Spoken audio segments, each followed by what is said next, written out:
Hello दोस्तों, my dear friend, स्वागत है आपका हमारे चैनल पर। दोस्तों, मैं इरफान मलिक। ये एंटॉर्क BS6 है, नई गाड़ी है ये। और ये है ST मॉडल जो साइलेंट स्टार्ट है।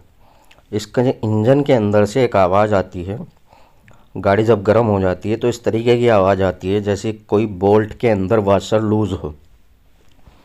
और कभी कभी आती है, हमने इसकी पूरी बॉडी उतार के देख ली है, पूरी सारी चीज़ें एक एक खोल के चेक कर लिए।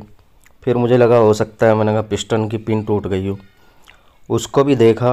मुझे केम में हल्की सी प्रॉब्लम इसमें नज़र आई थी। ये इसका जो डीकम्प्रेशर वाला स्प्रिंग है ये ख़राब हो रहा था इसका, तो मैंने केम भी इसमें अब दूसरी लगाई है मंगा करके।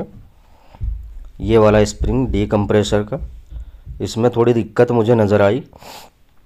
केम भी मैंने दूसरी लगा दी है इसके अंदर। तो अब इसमें जो मेन प्रॉब्लम मुझे नज़र आई है वो चीज़ मैं आपको दिखाऊंगा कि कहाँ से नज़र आई है। पिन भी ठीक है इसकी, पिस्टन वाली बिल्कुल लूज़ नहीं है। तो इसमें जो मेन प्रॉब्लम हमें नज़र आई है, जहाँ ये मैंने कपड़ा लगाया है दोस्तों, यहाँ पर टाइमिंग चैन कभी कभी टकरा कर चल रही है। कभी कभी इस एल्युमिनियम के पार्ट पर टाइमिंग चैन टकरा कर चल रही है।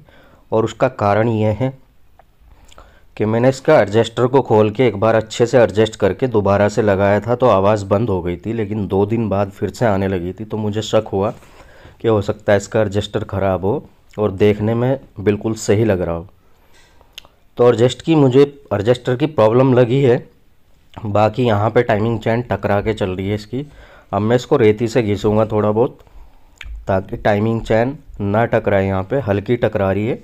और इसके अलावा मैं इसके अंदर एडजस्टर भी चेंज करूँगा दोस्तों। तो दोस्तों, अगर वीडियो अच्छी लगी हो तो लाइक शेयर ज़रूर करें, कमेंट में ज़रूर बताएं। चैनल पर नए हो तो सब्सक्राइब ज़रूर करें, बेल आइकन को ज़रूर प्रेस करें ताकि आपको हर वीडियो की नोटिफिकेशन मिलती रहे दोस्तों। Thank you.